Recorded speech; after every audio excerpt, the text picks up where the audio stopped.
it's hard. Like when you're a CEO, there's a learned ruthlessness that ends up happening, which is that you have these relationships with the people on your leadership team. And by the way, your leadership team has the people on their leadership team that you develop relationships with, that you want to be nice. It's, 5 Temptations of a CEO is like an incredible book. Every CEO should read it. The thing about wanting to be liked is like an Achilles heel that we all as humans have. It's a very difficult thing to have a lot of these hard conversations. And so you have these executives and they are not pulling the company up with them. They're being pushed up. When you have too many of those, it's one of those things that even one executive for too long who's being pushed up with whom we're not having a hard conversation really has these ripple effects that you always look back and wish that you had made a decision sooner and faster.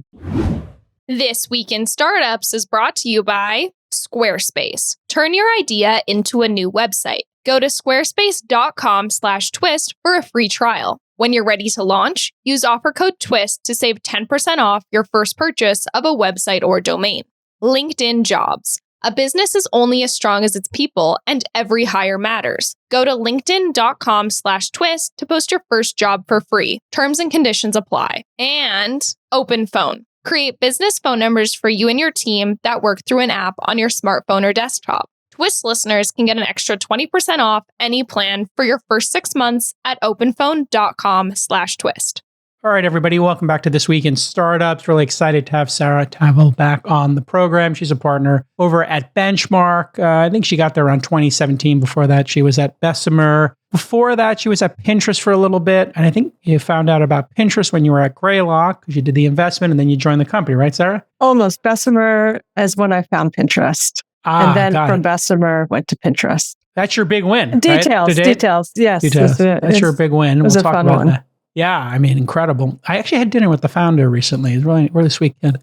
It's great. Anyway, just to give a little brief intro here, I think looking at Benchmark, looking at your career, it's really been interesting to watch how the venture capital game has changed. You and I have been in it actually about the same amount of time, about a decade or so. And, all these firms are raising larger and larger funds, and Benchmark is just so disciplined. I read in the papers and the trades that you're just closing a fund. I'm not sure if you can talk about it or not. I know there's a bunch of rules around that, but I think the latest fund is 425, yeah? Yes. In my notes here, it says back in 2004, Fund 5 for Benchmark was $400 million. So a lot of discipline on having a specific size fund and a specific type of fund. And so welcome back to the program, Sarah Tavel. How are you? Good to see you. Good to see you. I love having you on every 6 months because you're dynamic, you're doing a lot. Let's start with the fundraise. Were you involved in it, or is it just Benchmark is such an institution now that everybody, you just send them an email and they're like, yeah, we're in. And they just give you the ticket size? How does it work at a legendary fund? We're very lucky to have a great group of partners that have been with us for a long period of time. And so when you are not expanding the fund, the core fund, it makes that process a lot more efficient. And so it was just a nice, efficient process. And we're excited for the group that we have moving forward. Do you get involved in it as a GP, or is it just like so set up that you don't need to like do that part of the gig? We're all involved in some way. You can think of it as like divide and conquer. We just had our annual meeting, so it was all timed in a way that made it particularly easy. What's it like to be massively oversubscribed like that? Like I get people when I go out to do my fundraising who are like, hey, can you introduce me to, Sequoia, Benchmark, whoever, the oversubscribed funds? How do you deal with like the fact that you have chosen a small fund size and you keep it disciplined? And obviously the world's changed a lot. Everybody knows what venture is. This isn't 20 years ago when the firm was founded. Yeah. It's a much different world. How do you deal with all that inbound and everybody trying to, join the party when you got like, it's a small dance floor? These are, it's a problem that I don't feel like I've earned the right to have, but it's more, it's a Benchmark reality. And the nice thing is that it's an easy conversation, which is that when we don't expand our fund, anything that we try to give to somebody else means taking it away from somebody else. And that's, we try to minimize any changes that happen. And so it's a very impersonal response, which is like, it's not you, it's just our fund structure. Yeah. And you never know, we do bring on new groups every once in a while, but we try to keep it a pretty stable group because we're very grateful for the LPs that we already have. Yeah, it's super interesting. I've had long talks with Bill, who's mentored me a bit about it, having like each one represent about 5% or so of the fund. But let's talk about portfolio strategy, portfolio management. Yeah. $425 million. You have 5 partners or 6 at the firm? 5 right now. 5. Okay. So that's about 80 million a partner-ish, because you get some management fees coming out of that, obviously, about 10% over the life of the fund. 80 million. You guys like to do Series A's, I think typically Series A. First board member is kind of what we aspire to. Got it. So you want to come in and have some discipline, some governance, typically a $10, $15 million check, I'm guessing, in today's economics. Yeah, that's probably the median. We have ones that we just did, a pretty large investment in a company called HeyGen. That's definitely outside of our norm. And then we have smaller, companies that we're incorporating as part of our investment that are on the smaller end of that. Got it. So each partner then, if we're just doing this back of the envelope math, they're going to do what, 5, 6 bets per fund? Is that about the ballpark? Yeah, we always think of, it's on average, maybe 1 to 2 per partner per year. So that's a 3-year, 4-year investment period. That's been the norm. Got it. So this kind of discipline means you're investing, you, Sarah, as a partner at Benchmark, just so founders get the idea here. 6 companies per fund. Yes. How many new startups per week, per month do you meet with? Ballpark. Call it 5 to 10. Got it. So you're very selective, 5 to 10 a week. So if you get 7 a week, you work 50 weeks a year, 350, maybe take a couple of weeks off, 300. You're meeting 300 to do 2. You bet on 1 out of 150 that you meet with. Is that about the numbers, if I were to break it down? Yeah, that sounds about right. So for people who are listening, you say no 149 times to every time you say yes. And this is the discipline you need to have to be successful at venture in your mind? It's the discipline that you have to have for our model of partnering with founders. And so, when we make a new investment, like I just led an investment in a company we haven't announced yet, but it's in the AI space. And we made the investment a few months ago. And I wouldn't be exaggerating to say that I probably do 5 related calls per week for that company. We're doing a lot of recruiting. So recruiting, calls with a recruiter, first interviews, closing calls, I'm the founder basically just wants, my judgment on people. And so I'm very, very involved in all the hiring that he does, not to mention, he and I talking all the time, WhatsApping all the time. And so it's a level of commitment and engagement with a founder where every investment we make is really a commitment that we care a lot about the founder and we care a lot about the company. And so when you have that model of partnering with a founder, you just don't have, it's not a cap. We always talk about the dollars, but it's actually just, number of hours in the day and our capacity, because we don't have a platform team, right? Our model at Benchmark is that we just believe that the core work of being a partner to the founder, especially in the very, very early stages of the company, when a small change in the trajectory of a rocket ship can make a big difference, that we don't want to outsource any part of that work to internal consultants. We want to be the people on the calls, doing the recruiting ourselves. And that just creates a scarcity. And it creates a very high bar for getting to yes, as you're pointing out. But then when we get to yes, it's a very different level of commitment. And that's the model, this kind of core belief that venture just doesn't scale. At least this type of partnership with a founder on the journey doesn't scale.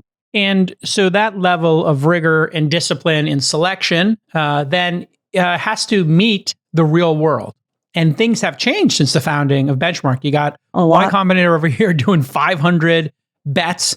And then they've got like a little bit of they put their extra 350 in at the note. So they're kind of getting themselves 10, 12% of a company, it seems like. And then you have, some venture firms that are, have $10 billion under management and they have a whole department for HR and they're doing all of that. And there's one venture firm that just decided they were going to be AWS this week as we're taping. And they were like, hey, you know what? We'll just give you 10,000, 20,000 clusters. So apparently Andreessen is setting up they're standing up an IT department or they're renting clusters. No one knows your product like you do, but knowing how to build something customers want is only half the battle. You have to sell it to them. And that's where Squarespace comes in. Squarespace is the e-commerce tool that you need. We all know Squarespace builds beautiful websites, right? I say Squarespace, you say, oh, beautiful, stunning website. But did you know Squarespace Payments makes it super simple to earn online? Or that Squarespace has the marketing tools you need to reach new customers, and that Squarespace can help you with email, analytics, and even design. Just like you're the best at building your product, Squarespace is the best at websites and e-commerce. There's no doubt. They're the best. They've been at it the longest. They make the best product. They're relentless at listening to their customers and making great features so that your business can grow. So check out squarespace.com/twist for a free trial. And when you're ready to launch, go to squarespace.com/twist and they'll give you 10% off your first website or domain purchase. That's squarespace.com/twist. You know what would be really helpful? Go ahead and tweet or put on LinkedIn, thank you to Squarespace for supporting This Week in Startups. If you do that, just like 5 of you do that, they see it. And they're like, yeah, cool people listen to the pod and we should support that pod. They're the longest running partner we've ever had on This Week in Startups. And for that, I am so grateful. How do you compete as Benchmark in this changing landscape? And you have to communicate to the founder your value prop. Yes. What is the founder's feedback when they come back and say, well, hey, this firm has 20 people in their recruiting department. Hey, this person's offering me 1,000 GPUs. Hey, this fund just gives me a note that's open and they don't even want to be on the board and they don't want to be up in my governance. Yeah. How do you explain this to founders? There are gives and takes for every fund model. And we all, in a way, I believe, probably have some kind of selection bias. My experience when I was at Greylock, which was where I was before joining Benchmark, was that I had this realization, Benchmark had an incredible recruiting team, Dan Portillo, Jeff Markowitz. And I remember being at Greylock and thinking, oh, this is fantastic. One of my companies, Sonder, was doing a CRO search. I was like, oh, I have the best executive recruiter in the industry of all the venture firms. So I throw that search over to Jeff. And then he ends up working with Francis, the CEO, on that search. And Francis ends up playing this game of telephone then. He's talking to Jeff Markowitz. He's syncing up with me. He's trying to give me all the context on the candidates. And it's more efficient for my time. And it's way worse for Francis's time, the CEO. Yeah. And what I realized is that those platform teams are more about scaling the GP so the GP can make more investments than it is about scaling the founder. And so our approach, and again, some founders, and I speak to some, they say, you know what, I don't trust myself for these things. I really want to have, the extra help of a platform team. I think that's great. They should work with a fund like Intrusion in that case. But there are the founders who believe that they need to figure these things out themselves in order to be great at them. And that they want a partner through that who's going to help them hire the best team around them to be world-class in all these functions. And that's the deep work that we do. And I think the selection bias that emerges with the founders that we work with. Tell me about the portfolio management. The valuations in Silicon Valley have gone up. The Series A space is the most competitive space. So Great to be Benchmark. Great to have this incredible history. Great to have, be Sequoia, have all these great things in the world. But there's a lot more firms now. We got sovereign wealth funds coming in. We've got high net worth individuals. They're backing a ton of VCs. The number of firms has gone up dramatically from, 10, 20 years ago. There's been a little bit of pairing of it. So that's good. It seems like that's healthy. But that does mean valuations have gotten very high.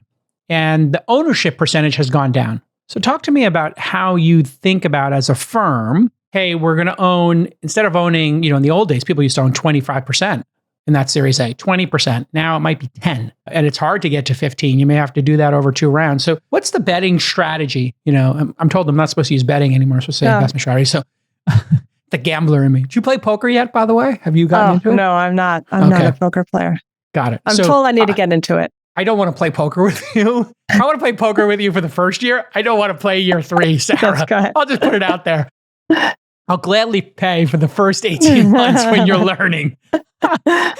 Costs can be high of learning. But tell me about how you think about that, because, man, people seem to have lost their discipline. Entry price really matters. First round of Uber was 4.5 million posts when I invested, Thumbtack 4 or 5 million, Calm 4 or 5 million, DataStax 4 or 5 million. And then I'll have like a YC founder come to me. No shade on YC, but it is a bit of a competition there to see, as one founder told me when they asked for a $20 million valuation, I said, how'd you come to that number? They said, oh, well, my friend got 15, so I wanted to beat him. And I was like, okay, very interesting. That's how the value of the company is determined now. Mm-hmm. And I told him like, wow, your progress is great, but these three other companies, the valuation was 15. And he said, oh, well, I'm only asking for 5 million more.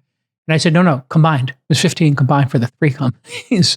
They didn't have an answer to that. That company no longer exists. Yeah. But let's talk about that, because that is having an issue, is the ownership percentage and the valuation and the entry price. And you just had your offsite. You talked to LPs about this, I'm sure. It seems to be a big topic. So how do you think about it? There's two things. I want to say one thing on this, and then I actually want to go back to our prior conversation, just flesh out one point. We always say we have to play the game on the field. And if there's a founder with whom we want to partner, we're not going to let numbers get in the way of partnering. And so that often means that we're in the ownership range that we target as a fund, but there are outliers for sure. And we're going to continue to make those decisions on a case-by-case basis, because we make so few investments. It's each time we do, it's so case specific to that unique founder and the unique space that they're attacking, that, we're able to kind of both play the game on the field, but then also make those decisions that end up feeling consistent at a fund level with what we target. I just wanted to go back to one other point though on the prior conversation, because I feel I would be remiss if I didn't flesh out one thing, which is that when you have a level of commitment and a depth with a founder, you are, I'm literally texting with, the founders with whom I work, sometimes daily, at the very least weekly. And you end up having just a depth of experience and context with the founder through, all the recruiting you do, all the conversations, the weekly one-on-ones. And then that also means that because you have so much more context because you're shoulder to shoulder with the founder, you end up being a better strategic partner to the founder and a better partner in helping the founder kind of become the full expression of themselves. And I think that actually is the work that we do that we get most excited about. It's the reason, Benchmark, we could raise a bigger fund, right? Like obviously, we could play this game, but then it becomes more a transaction with each founder because you get into a mindset of having to make a certain number of investments every year. You end up just not having the same capacity just because we're all, governed by the same 24 hours in every day as everybody else. There's no shortcuts there, right? There's no loophole. And so that doesn't translate, if you want to have that depth of relationship with a founder. And that's the big part of who we are as partners and why we're here at Benchmark is that type of partnership with the founders we work. Founders, I know that you're keeping a close eye on your burn rate. I am too. In today's venture market, every single hire you make has to be perfect, right? You can't make mistakes. You got to keep that runway as long as possible so that you can run more experiments. And you need talented people to run those experiments and figure out how you're going to get product market fit, how you're going to scale your company. And that's why you need to use LinkedIn Jobs. As you know, LinkedIn brings you the candidates that you can't find anywhere else. LinkedIn passed the 1 billion member mark. Think about that, 1 billion members. And 70% of LinkedIn users don't visit the other leading job sites. This is a phenomenal statistic. They don't even go to the other job sites. Why? Because they might not be looking. And those are the best hires, but they're hanging out on LinkedIn, doing professional development, checking in on their network, building their network, sharing content, finding leads, all that great stuff. Bottom line, there's amazing hires waiting for your company on LinkedIn and nowhere else. And they have a special deal right now. Post a job for free. What? Free? What a great price. LinkedIn.com/twist. That's right. LinkedIn.com/TWIST to post your job for free. Terms and conditions, of course, apply. Let's talk about governance. Really bad trend last 10 years. Governance, board meetings, not cool. VCs should be treated like mushrooms. You just keep them in the dark and you feed them manure. Don't trust them. It's like really bad I think, toxic kind of philosophy that spread, and this adversarial thing, don't give up a board seat, whatever. Right. Make your best argument here of why governance is accretive, important, and just otherwise an advantage for founders, team members, shareholders, etc. I think the biggest thing is that governance creates a level of accountability that every executive joining a company wants in the CEO that they're joining and they're following and reporting to. And so there's just something that's very healthy there when a founder CEO feels that level of accountability. It ups everybody's game. I will say though, on the flip side, that like it is a high level of trust that you need to have with your board. And I can imagine a world where when, especially during the COVID craze, when we were all making commitments over Zoom, just had this like very impersonal, very transaction oriented way of making decisions during that time, that the founders didn't know with whom they'd be partnering. They didn't like they knew the name on the logo, but who is this person? You didn't have an opportunity to have that depth of relationship building before making this type of commitment. So I understand where that came from. And then at the same time, look at how crazy the world has been over the last few years, and really knowing who the person is who's going to be in your corner during that time is so important. And I think as founders have realized that and spend more time with the partners that they're, potentially adding to the board, it's actually, in my experience so far, it's softened some of the governance obsession and it made it more about who is the partner joining the board. And I think that's a super healthy movement in the ecosystem. Maybe you could talk a little bit about competing against this like recent crop of lunatics who would use governance, valuation, and secondary as weapons. Since they didn't have, say, the legacy, the brand.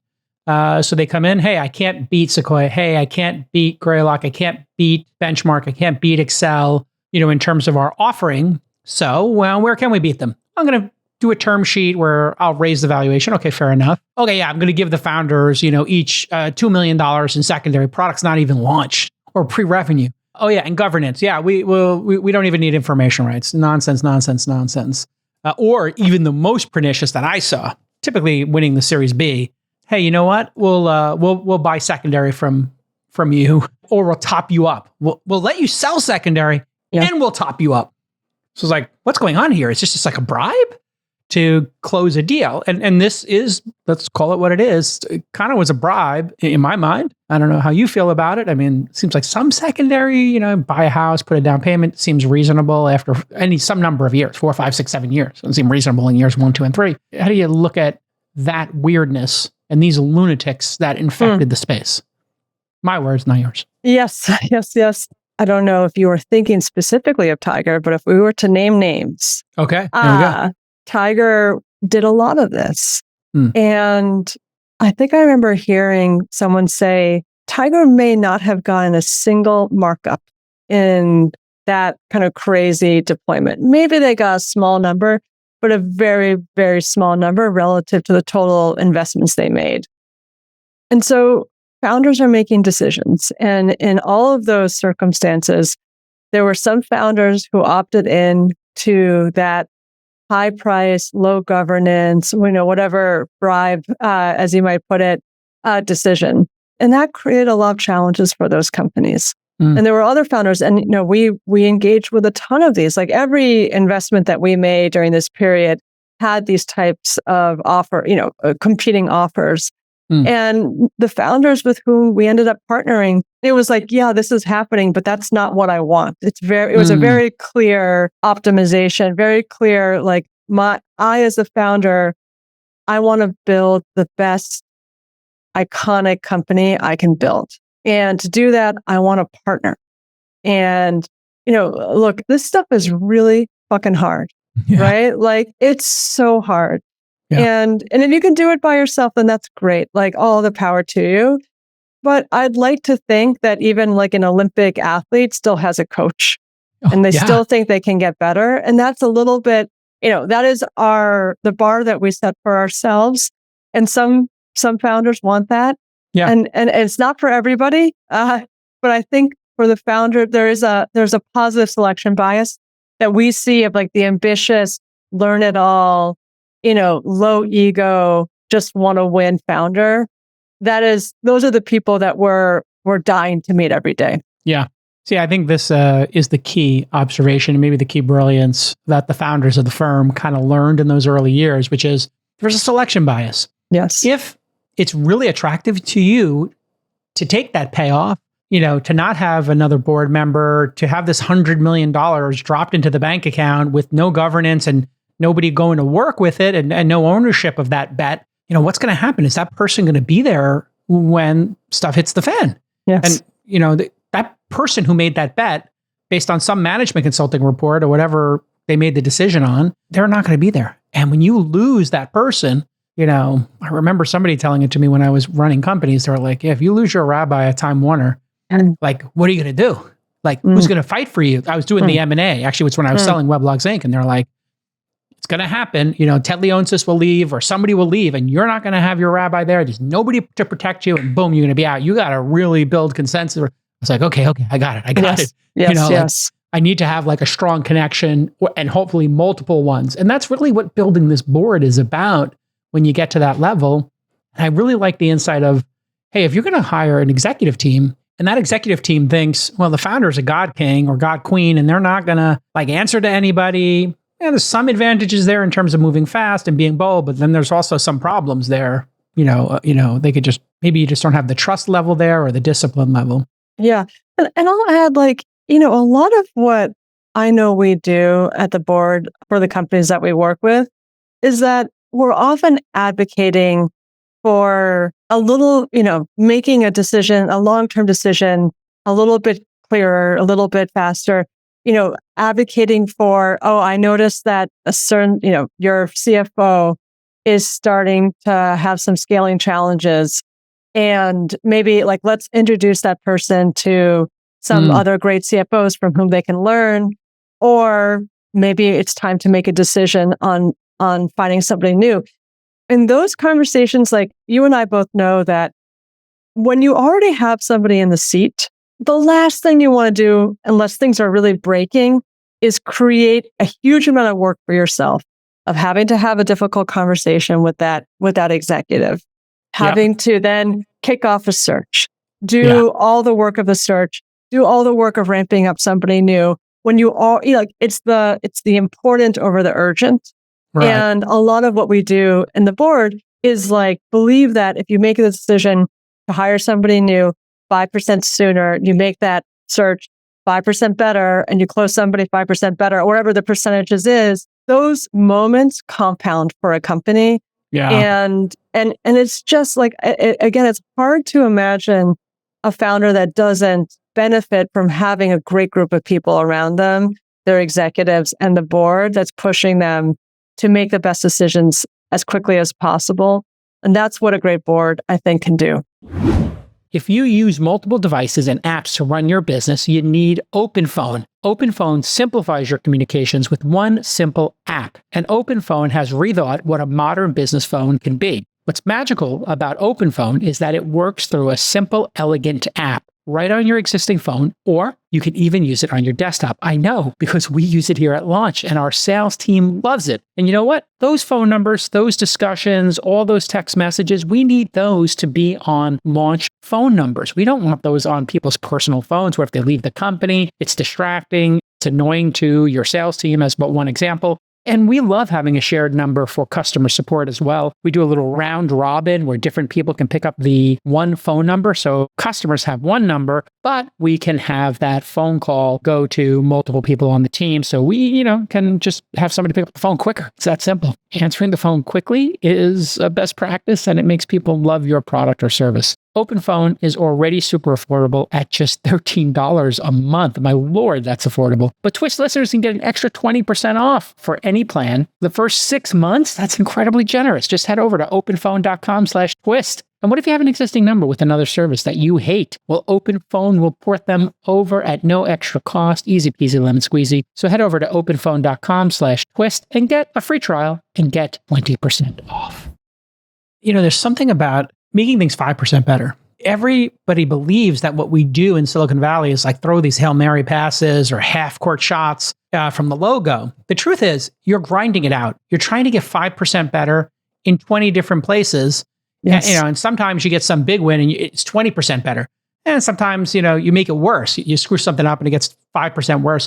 But that incrementalism, that compounding interest, it's just so powerful. And it's hard, like you're saying, God, we spent so much time. This is our third VP of sales. I'm on the board of one company, man. You know how this goes. Yes. The white knight is coming. This person has the resume and they come in with the cufflinks and the $4,000 suit. And you're like, oh God, here we go again. This person's, they want a huge base and they want their comp, so low and tied to like the milestones. And they really are concerned about their exit package. I'm like, why are we spending so much time on your exit package? Who cares about your exit package? You're easily hireable.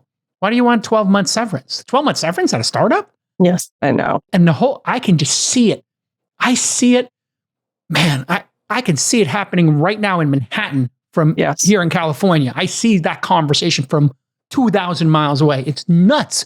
It's nuts. And it's just hard for a first-time founder or a founder who's just, trying to get so much done. And when you're on the board and you see this for the 5th, the 6th, the 7th time, it's just so obvious. Like, this is not the person. This person's coming in with those cufflinks. They want to do the, I'll give me the $600,000 base and the 2% commission. I'm like, how about $150,000 base and I'll give you 7% when you hit $1 million and 15% when you hit 2 million. Like, let's make something awesome so you can make twice that amount of money. And they're like, yeah, no, I got to beat my base from the last time. What are the other things you see inside these boards over and over and over again? But that is just so critical in not flipping the car when you come around those turns. I think there's a couple things that come to mind for me. One is sometimes it's just very clear that an executive has reached their Peter principle, right? Like, I'm a big believer that when, you as a CEO, you want your leadership team to, like, 2/3 of your leadership team to be pulling the company up with them, not being pushed up by the company. Like, yes, you want those, the culture carriers, the people who have been there for a long time, who have a lot of context and have the history of the company in their minds. Like, you need some ratio of those people. And by the way, those people benefit like through osmosis by seeing the way that the executives who have seen what great looks like, who have been at companies and scaled past the company that you're at right now, like having those people. And so one of the things that I see is just, it's hard. Like, when you're a CEO, there's a learned ruthlessness that ends up happening, which is that, you have these relationships with the people on your leadership team. And by the way, your leadership team has the people on their leadership team that you develop relationships with, that you want to be nice. It's, 5 Temptations of a CEO is like an incredible book. Every CEO should read it. The thing about wanting to be liked is like an Achilles heel that we all as humans have. It's a very difficult thing to have a lot of these hard conversations. And so you have these executives and they are not pulling the company up with them. They're being pushed up. When you have too many of those, it's one of those things that even one executive for too long who's being pushed up with whom we're not having a hard conversation really has these ripple effects that you always look back and wish that you had made a decision sooner and faster. And so that's like a huge one for me. And the second one is just any orientation towards vanity metrics. Like, there are so many times, so many times when we can have metrics as our North Star that feel good. I always, the lowest common denominator one, it could be, MAUs for a social product. It could be actually revenue or GMV for a marketplace. These metrics, what I always say, what you measure matters. Like, they can go up and to the right, and still you aren't creating the true enduring value. And I always think of it as like, if you're climbing a mountain, you don't want to go around the circumference. You want to just find the most, the most direct path. But if you get lulled, if your ego gets satisfied by a vanity metric or chasing the next round, you end up wasting a lot of energy versus like having the clarity you need of like that future path, what creates the most value for your customer, working backwards from there. And you're avoiding. This is like what people who are avoiding the hard work do. They find a metric that serves them. A great point. And like I remember in the early days of apps. Yeah. In the days of Calm and Uber, and everybody's talking about app downloads. And then all of a sudden these app companies come out. Oh, venture firms care about app downloads. Great. Hey, give us, $5,000. We'll get you to the number one rank in the App Store. Yeah. And everybody in the early days of apps would look at the top 100 apps and they'd download them and they'd sample them. Remember when you first got your phone, you're 100%. Like, I have nothing to do. I'm just going to sit here for an hour and download apps and play with them. It was like the greatest thing ever. Now it's like, oh God, dealing with apps is like a chore, right? My how things changed. But I remember these folks and they would come to us and they'd say, hey, give us $5,000. Then they would hire people in the Philippines that have banks of phones. You can look at these phones online. They would download them all. They wouldn't tell you how they were doing it, by the way. All of a sudden, you're number one. You go to your board meeting. Oh, yeah, look here's our cumulative downloads. I'm like, can I see that by day? And can you show me what you paid for and what was organic? Give me the source. And you start getting into this granular discussion. You realize, okay, cumulative charts only go up and to the right.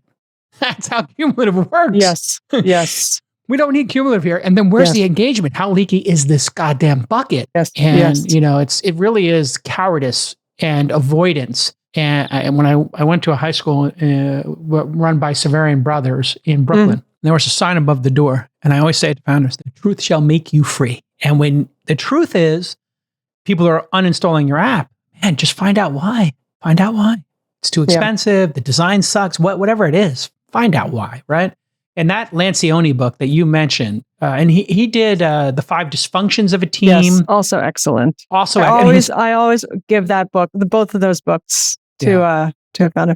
I'll add something which is also true, which is that a lot of times I think founders make the mistake of playing to what they think the venture investor wants, right? And so performative. It's a lack of intellectual rigor. It's a lack of kind of really going to first principles of what am I building and what is like the most important thing to measure. It's instead kind of just this surface thinking of, oh, I hear VCs care about downloads as you talked about, or, in marketplaces, I wrote a piece about kind of chasing GMV, that a lot of founders would come in and they thought they had to show $1 million of GMV in order to raise their Series A. The challenge is that if you chase GMV, back to my mountain, the fastest way to $1 million of GMV actually pulls you away from building enduring value.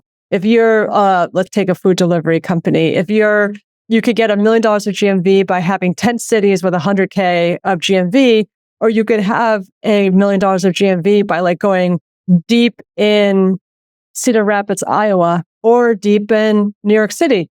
Those 3 buckets are very different companies. And the one that actually I think would be most interesting, $1 million in Cedar Rapids, Iowa. Why? It's also the hardest because there you're building liquidity. Like you're really, in order to do $1 million of GMV in Cedar Rapids, Iowa, you have to be really focused and have like very strong product market fit.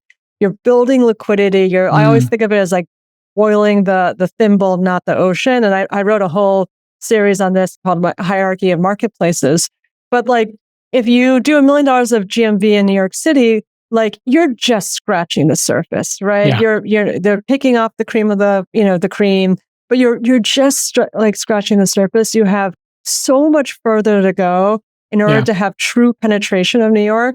And then back to the 10 cities with 100K, same thing. Like you're just scratching the city. Like you haven't really proven anything.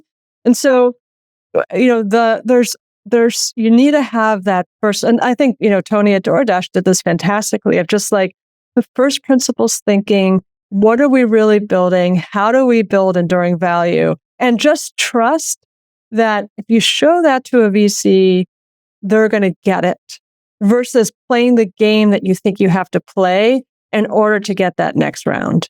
Yeah, it's I have this because we invest way before benchmark typically, right? We're doing year zero companies, like they're working on the products, 2 or 3 people. Sometimes they're not even incorporated. And I always tell them, hey, whatever the numbers are, just own them. The opportunity for benchmark is that you haven't figured everything out. The opportunity for Sequoia is you haven't figured everything out. So just own it. And they're going to look and, when they see spiky revenue month over month, they're going to understand you're running experiments. That's okay. And if you lose customers, they're going to understand you're trying to figure out your ICP, your ideal customer profile. They know you're not going to know that yet. So yes, In-N-Out Burger kicked Tony out. Tony was like doing the hack and Stanley were putting In-N-Out Burger. In-N-Out Burger doesn't allow delivery. Like perfect example of like, hey, you could really spike your revenue by putting In-N-Out in your app, illegally against their terms of service, and just having somebody show up and buy it and deliver it because there's demand pent up there. Yes. But you're going to get a legal letter the second you get to the 1,000th order. You're going to get to the 1,000th order real fast. I can tell you that. And that legal letter is going to come smashing down. And now you got to hire a lawyer and you got to deal with all this nonsense. And so like there's no shortcuts here. So just own the numbers. It's okay. It's okay. And my Lord, the gamesmanship I see, I don't know if you see it sometimes where there was, I remember in the early, right in the middle of the Y Combinator days, it got a little weird, and Techstars too, because people learned how the Facebook ad network worked. And it was so magical. I don't know if you remember this number. I'm sure Pinterest had this similar effect. They'd be like, I have this new product, and they just gave me $125K. I got 12 weeks. And then I got to meet Sarah, and I got to meet Pear, and I got to meet this firm and that firm. Okay, great. Here's what we're going to do. And somebody kind of shared this, and it infected the whole ecosystem for 5 years. We're going to spend $1,000 in week 1, $2,000 in week 2, $4,000 in week 3. You can see where this is going. And they're just magical, very beautiful 12-week chart. I love it. Doesn't need to be cumulative now, right? We got past the cumulative chart hack. Yes. Now we're on this. And I say, that chart's so perfect. And page views and signups, everything's so, wow, how did you do that? And then they'd be like, just so we got figured out product market fit. I'm like, in 12 weeks, you got product market fit while you're inside of Techstars and Y Combinator. Wow, that's fascinating. Any paid? Oh yeah, we did a little paid. Where'd you do the paid? On Facebook? Okay, go. Can you pull up the Facebook ad manager? Let's take a look at it and talk about it. And I would literally pick it up with them. And they would pull it up. And I was using it too. I understand how it works. I've used it to do promotion. It was hilarious, right? So that enduring values. I love it. So key. And this is where game knows game. Game knows game. Of course. Like all the tricks are there. I appreciate a good hack. Do not get me wrong. Great hack is awesome. But like, I just want to go over the Lancioni 5. I pulled it up here while we're talking in ChatGPT just to give myself a refresher. Let's do these real quick. Choosing status over results. CEOs may prioritize their personal status and ego over the success and results of the company. Oh yeah. That's the most dangerous one. That's the most dangerous one. Why? Well, it's the one, if you're oriented towards status, then the status, founders who have their proclivity to status are the ones that are most vulnerable to the vanity metrics because they are, focused on how do I look good?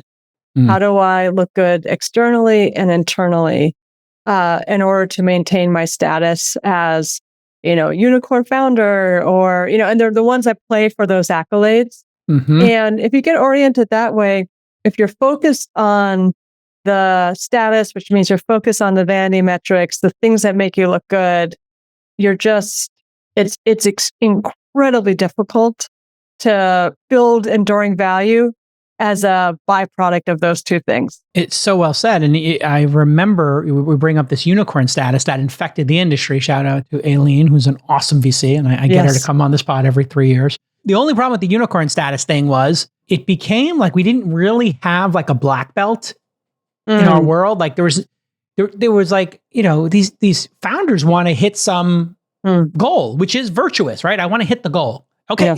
The industry told us being a unicorn is the goal. Okay, how do I hack the unicorn status? So we talked about the other two, cumulative charts, whatever, Facebook hack. Now here's the next hack. Okay, I'm going to take this, $50 million at this crazy valuation, and it's got a 7x liquidation, whatever it's got, participating preferred. And then they're trying to do vanity metrics, like you're saying, to get the vanity and the status, and they're playing stupid status games. The only game that matters is, are you building a great team that builds a kick-ass product that delights users? And you've just basically eyes off the prize, right? Yes. Yes, absolutely. You see it in basketball. I don't know, you a fan of basketball? Like, I'm a fan of all sports. In the abstract, I don't watch anything. I mean, like, there's this whole thing where like, oh, this guy in the NBA is a 20 and 10, you know, gets 20 points, 10 points, you know, he's like so consistent. Like, and he plays for a team that doesn't make the playoffs. And like, you could be the best player with the most incredible stats on a team that never makes it to the dance. They never make it to the top 4 teams, 8 teams, 16 teams. They're always in the bottom. But man, this person's got 30 points. They had a 50-point game. They never got there. That's like the perfect example of it. Okay, popularity over accountability. CEOs might avoid holding their team accountable to name popularity and harmony. Man, I got over this one a long time ago, but I see this all the time. This is pernicious. It's very, holding people accountable is really hard. You have to be, and I think we're starting from top down. Yeah. But really you should start bottom up, because each one builds on each other, but it's related to the need to be liked. And when you need to be liked, that's leads to popularity, then you aren't going to lean in on these hard conversations that create accountability for your team. And going down to the fifth one, choosing invulnerability over trust. CEOs may avoid showing vulnerability, which can prevent the building of genuine trust with leadership team. Yes. I try to do this inside my own firm, Sarah. I'm like, we cannot ride on my past victories. It's great that we hit Uber. It's great we hit Robinhood. It does not matter to our LPs. They've already gotten those distributions. We need to find the next one. All of this history doesn't matter where the podcasts rank. It doesn't matter if people want to take selfies with me. We're only as good as that next deal. We have to take these founders and figure out how to get them from 250K in ARR to 2.5 million, or there's no fund. We're a new firm. We're on our fourth fund. We have to fight to exist. And man, they're like, oh, you don't have it all figured out? I'm like, have it all figured out. Do you know how hard this industry is? Like, we talk about how hard it is for a founder. Yes. I mean, you hit a hit, and then everybody's like, where's the next one? Jesus, like, this is one of the problems with hitting big hits like you guys have hit, or you're hitting Pinterest. Like, what was Pinterest peak valuation? And when did you invest in it? It's probably now, I think it's more than a $40 billion company. When did you invest? What was the valuation? I want to say something like 35 or 40, maybe. Okay, so just 1,000x, maybe small improvement. Yeah. Yeah, 1,000x, 500x after dilution, whatever. I mean, this is incredible. Like, it doesn't happen. And now, do you ever have this like wake up and like, how do I top that? Yeah, I mean, I think the people I most admire have that anxiety, and I certainly do, which is that you're only as good as your next deal. And like, there is nothing that hurts more in my heart, and it's just, specifically within the working world, than somebody else making a better decision than me, or seeing a company I didn't see and it being a great one. And that is the paranoia I think we all have here, is the one or two companies every year that really matter. We have to make sure we find those companies, and get to partner. I mean, you think about it, like, Pinterest might be one of the great non-consensus bets ever. Social shopping, the entire category of social shopping was considered stupid when you made that investment. That was the most idiotic investment you could have made that year in most VCs' mind. Oh, a bunch of like women at home making a board of what they want to purchase in the face of Amazon and Walmart and Target and Facebook and Instagram. Are you dumb, Sarah? Like, why would you ever make that bet when they're up against all these things? Like, how did you make that bet? How did you make the non-consensus bet? Take us through it. It's actually funny. I did a fireside chat with Ben recently, and he made a point, and I hadn't thought about it before, but I was an early user of Pinterest. The first time I used that product, it felt like there was something special here. And this was during a time when Twitter was ascendant, and Twitter was just text-based at the time. And so you had all these other companies that were aping Twitter, very text-based type UIs. And then all of a sudden, to use this product where it was all about images, and actually essentially creating lists. When you pin something to a board, that's basically a list. It's just a visual list. It felt so different to me. And I remember, we went to go meet the founders, Jeremy Levine and I, in the Palo Alto office. I just felt like this had to be the hottest deal in Silicon Valley because the product was so incredible. You meet the founders, they're so compelling. The engagement data was so compelling. I couldn't sleep that night. I wanted to invest so badly. It just seemed obvious to me that this would be the hottest company that everybody was going to be competing for. And I just, I was just like, please let this happen. It turned out there was no other term sheets. And there were no other term sheets because I was in New York. Everybody here had shared this consensus view where, all the gossip that goes around, everybody just started, once somebody incepts this idea that is just going to be a small niche site, it became hard for other people to unsee that. And I had actually just moved to San Francisco. I wasn't in the gossip networks. I wasn't part of, the consensus view. And so Jeremy and I had an outsider perspective on Pinterest. And I think that is what it took, to see it. And so everybody else, and this was the point that Ben made to me. He's like, you guys, you were out of the consensus conversation. And because of that, had the independence of thought when you met the company. And I think that's actually the greatest risk that we all have right now is that everybody talks about everything. We all develop these consensus ways of thinking. And it's the companies that are disruptive to those views that end up being the outliers. It's the great paradox. The consensus that I see in my own firm with just 12 investment professionals doing this seed stage stuff, I had to create a tag in my database. I came up with 13 tags of why we invest in a company and 25 red flags. That can also be pink. I don't know, the stupid stuff like the founders paying for their apartment or they're, giving themselves a draw, but not doing proper accounting. Now, it could be a sign, it's an unethical founder or just naive and just hasn't gotten their accounting together. We can fix it if it's a pink flag, if they're going to Vegas and buying chips. Obviously, there's a different thing going on here. Maybe it makes them more attractive if they're lunatics. But putting it all aside, I had to create 2 different tags in our database, and these are now my Joker cards. Basically, it's like the blank tile and I've never talked about this. I'll talk about it here because I want your feedback. It's like the blank tile in Scrabble. You get that blank tile, you're going to probably win the game.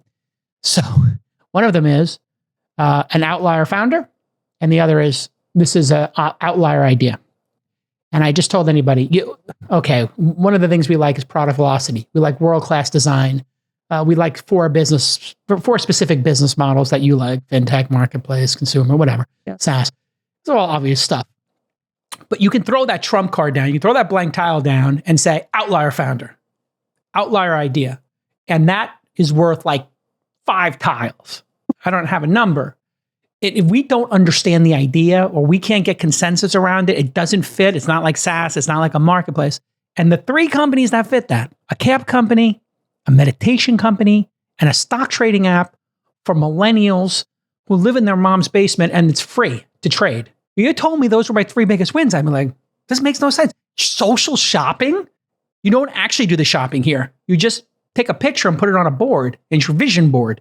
Wait, but you don't actually ship the product? No. It's just a place where you put a bunch of stuff that you're interested in. It's such a great bet. And isn't it so wonderful when you are the it's so rewarding to be the non-consensus believer. I mean, this is part of the pleasure center I think so many of us have is to make, I know when I invested in Chainalysis, which was my first investment here at Benchmark, this was a time when the ICO craze was happening. Yeah. And I remember everybody who was interested in tokens or in crypto were investing in these ICOs, which were essentially white papers, nothing, no code written most of the time, at very big valuations. And then here we were investing. There's a quote that the founders of Chainalysis made fun of me for, that I said it was like a meat and potatoes SaaS company in crypto.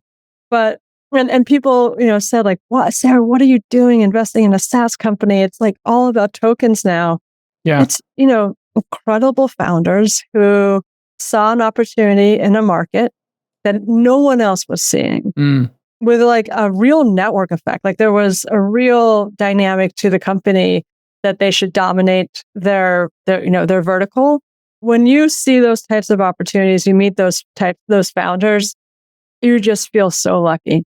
And there's nothing like I know for the last company that I mentioned, like I just remember thinking, we need to be in business with this person. You can announce it here, by the way, Sarah. It's totally okay. Not yet. Okay, don't tip your cards. But you can't blame me for trying. I'm always trying to get a little something here. I know. Well, I don't know if you know my philosophy. I hate announcing companies. Oh yeah, tell me more. Why? I am the anti-hype person. I think I wrote a whole blog post on why hype kills companies, particularly in consumer.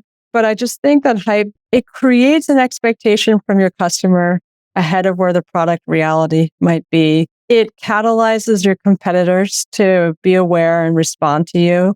And it may, announce to a bunch of founders that are thinking about an idea to go after that, hey, here's something interesting. And so, the biggest reason to do it, there's, in B2B is like, maybe the legitimacy is important for your customer. And so there's a reason to do it there. And, potentially for recruiting, but I think you can get the benefits of, Benchmark as an investor through the one-on-one emailing, have it on your website, do whatever you want to do. But the announcement more often than not is an ego thing as opposed to a building enduring value thing. And there are outliers. Like, I heard the Mistral founder, Arthur, talk about the brand for Mistral being important because a developer isn't going to try 20 different foundation models. They're going to have a small number that they want to try. And so having the brand, having that legitimacy helps with the kind of shelling point of making that decision. That is true. That is also true. But again, case by case, but by and large, I try not to announce for as long as possible. I think it's wise. There's a time to promote. You're talking to a hype man here on the program. I'm kind of like the Flava Flav of the industry.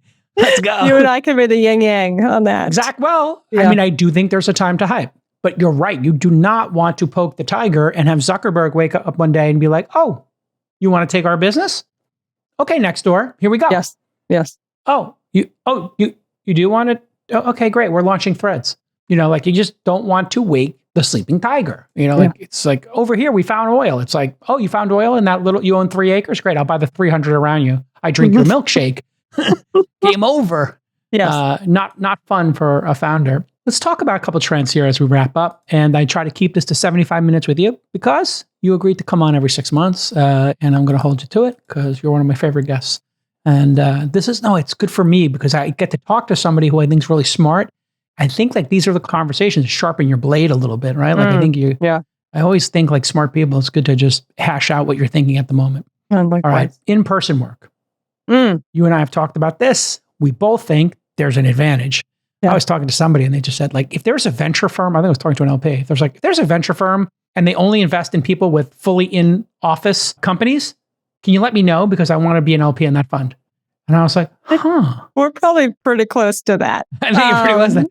Yes. Talk about it. Because like I just saw Pritzker Media told everybody to come back. Michael Dell told everybody to come back. And a bunch of people resigned and he said, resignation accepted. And like, I think now I think we're kind of at 4 days a week. You want to, fuck off on Fridays, fuck off Fridays, go for it. But other than that, like can we let's be here 4 days a week? What's the case here in terms of advantage for startups specifically, especially the ones we invest in early stage?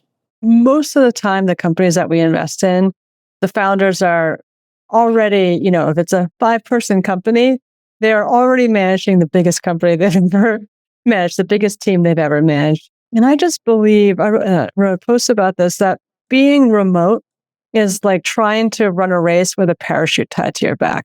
You get slowed down on every interaction. There's just so much more friction. Everything gets slowed down.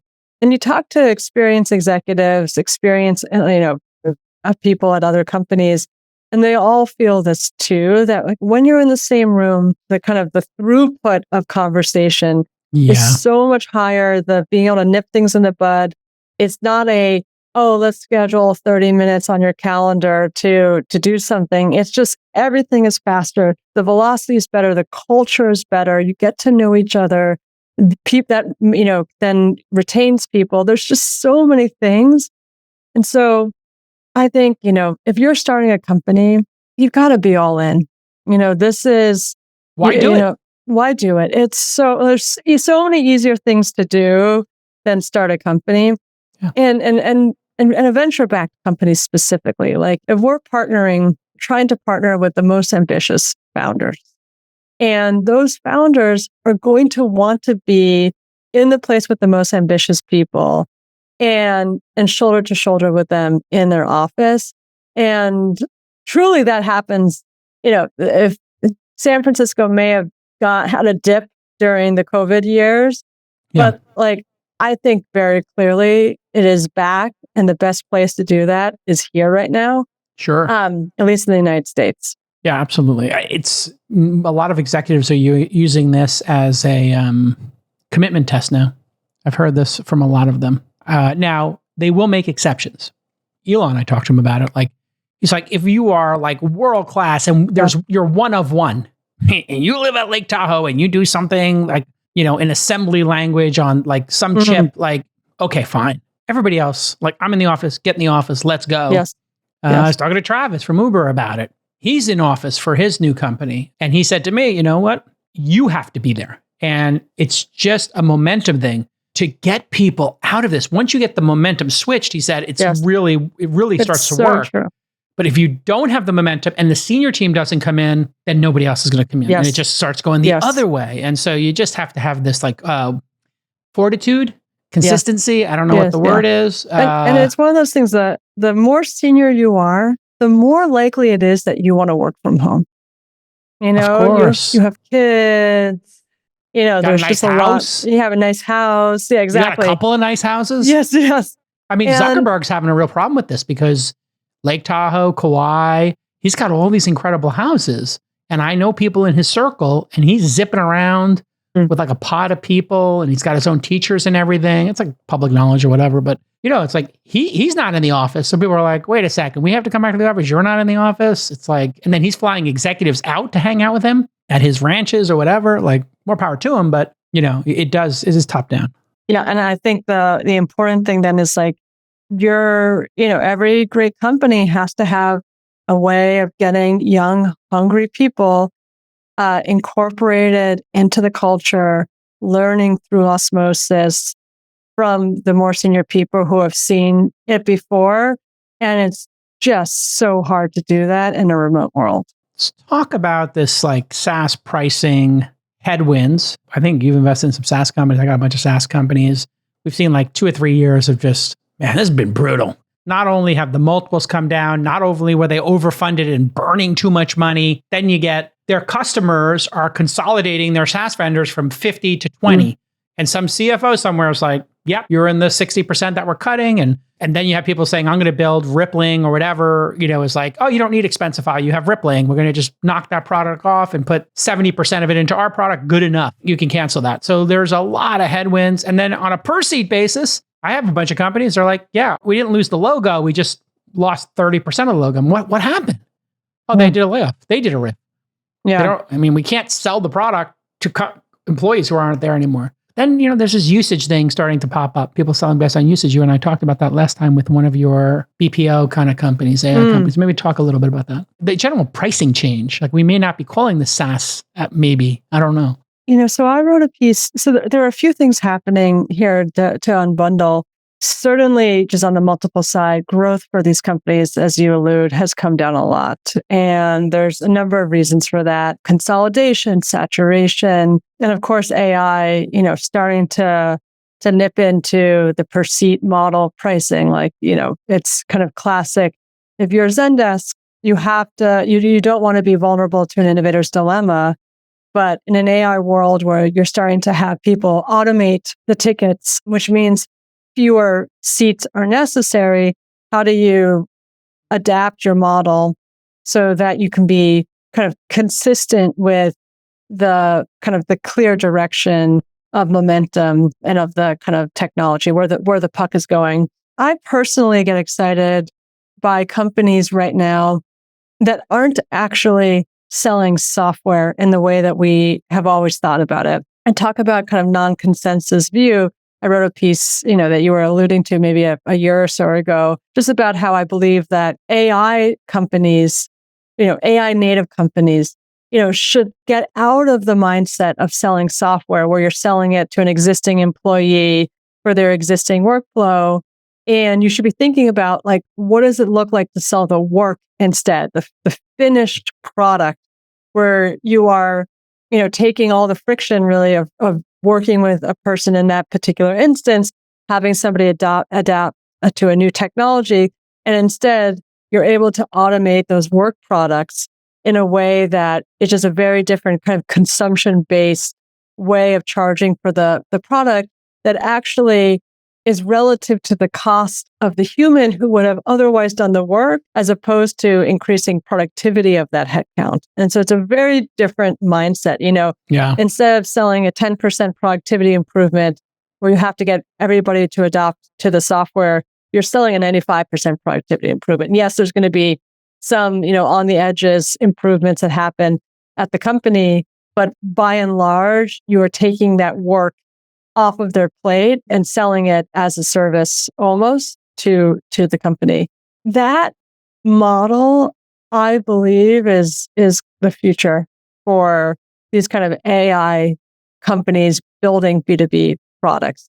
There are it's not to say that that's going to be the exclusive future. There's certainly going to be so many other companies that get built that look more like software or are more like infrastructure, where then internal teams in these enterprises are building their own applications or leveraging the technology themselves in different ways.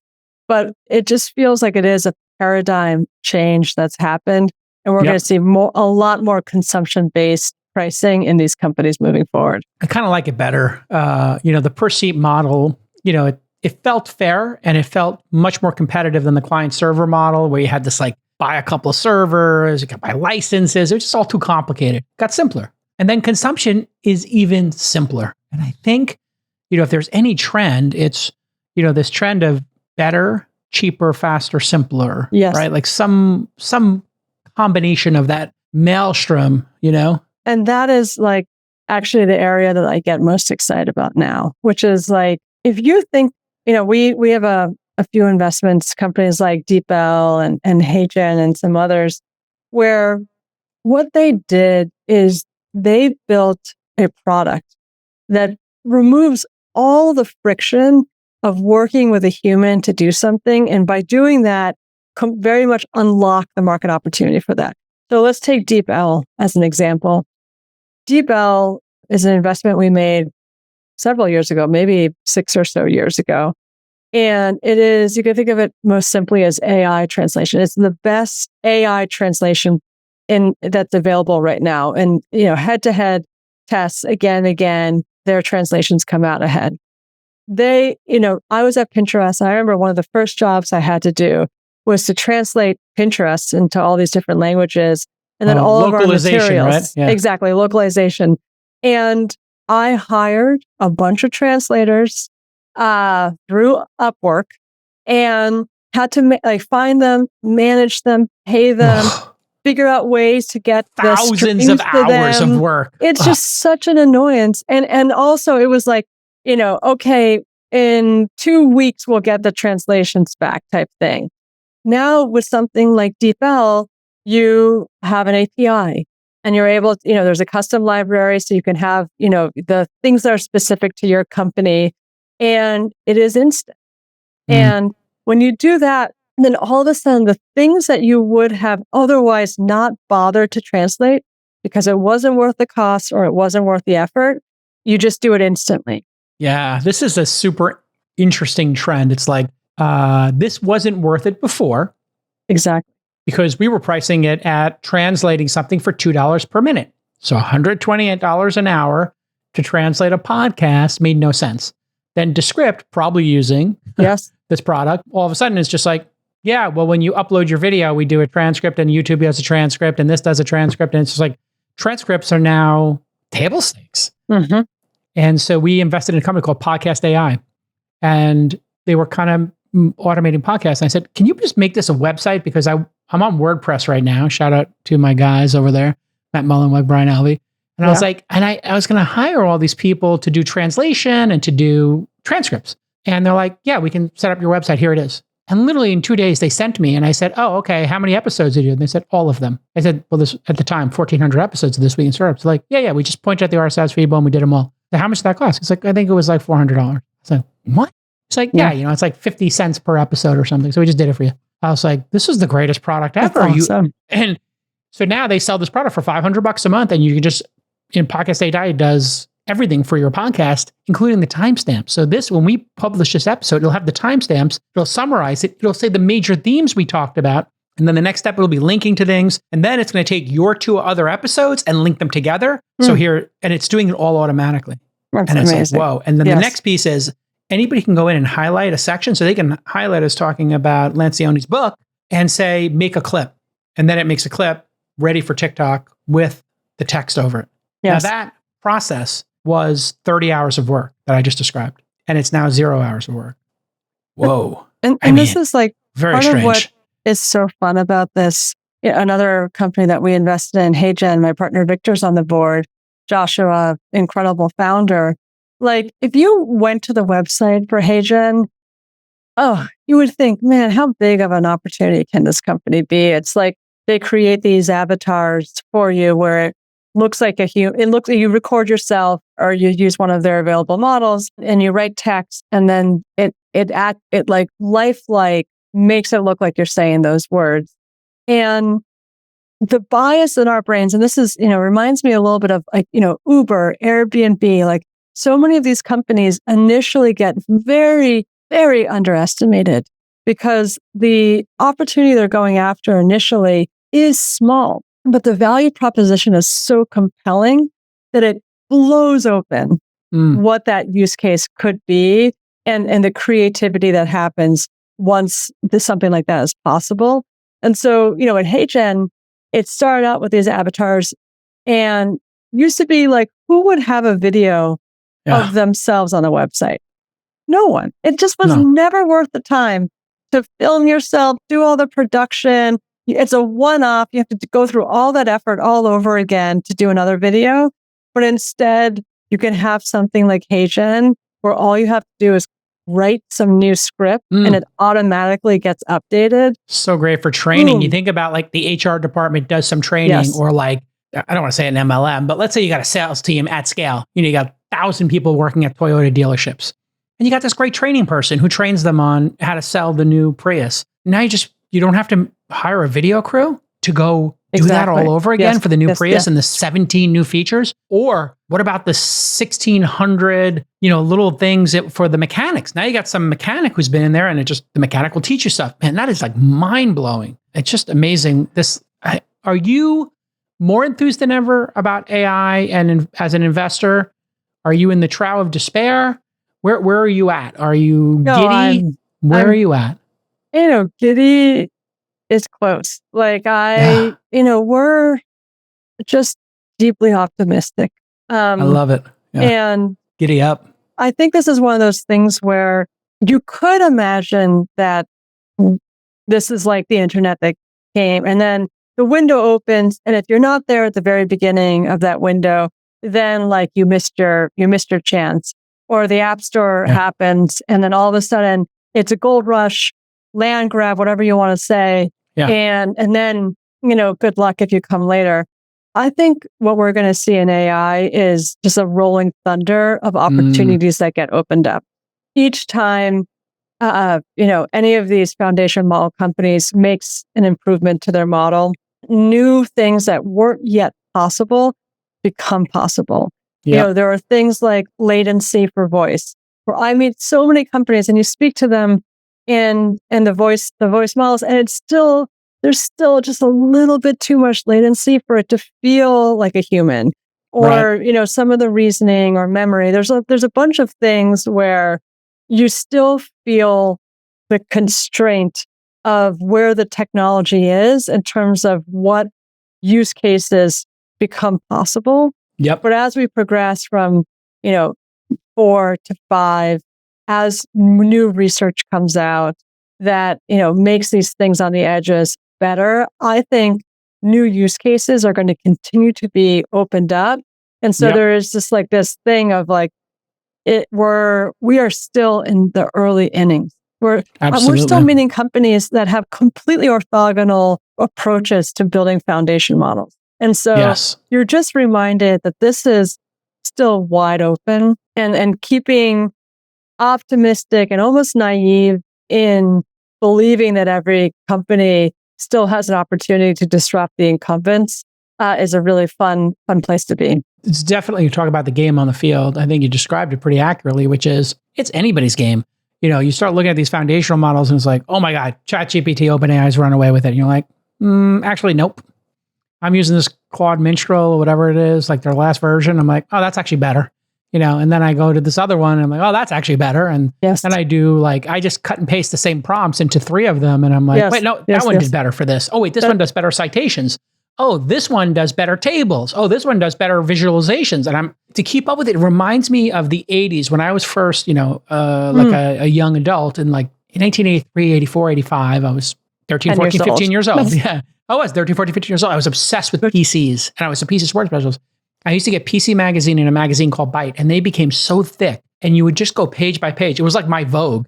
There would be 300-page magazines, 200-page magazines. PC Magazine got so big, the U.S. Postal Service said, we can no longer let you send this as a magazine. So they're like, oh, okay, I guess we'll go from monthly to weekly so that we could lower the number of ads. But you would go Falcon Computer, Eagle Computer, Oak Computer, and it would be like a different page with them selling a PC. There were 1,000 people selling PCs. And, it wasn't like today where it's like, oh, well, you can get a Mac or you can get a Dell and you're done, or a Surface and you're kind of done.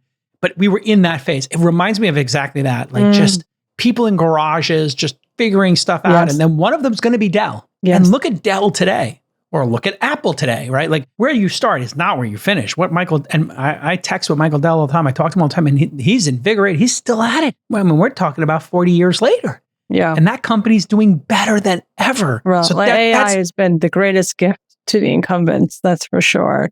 Yeah. But I absolutely agree. I mean, the half-life on any opinion on AI is very, very short, because it is the type of thing where I was joking with a friend of mine who is at Anthropic. When they came out with Claude 3, I was like, man, I thought you guys were gone, And then roadkill. What a friend. Friends like Sarah. I thought your company was toast, man. I can send your resume around for you. And then of course they're back in the game. Yeah. And then Gemini comes out and they have a 1 million token context window, and you're just like, it was just and then of course then OpenAI comes back and they have 4.0. And so, there's no resting on laurels here. We are also at a time when you just think about the tremendous amount of investment that's going into these companies, going to NVIDIA's balance sheet.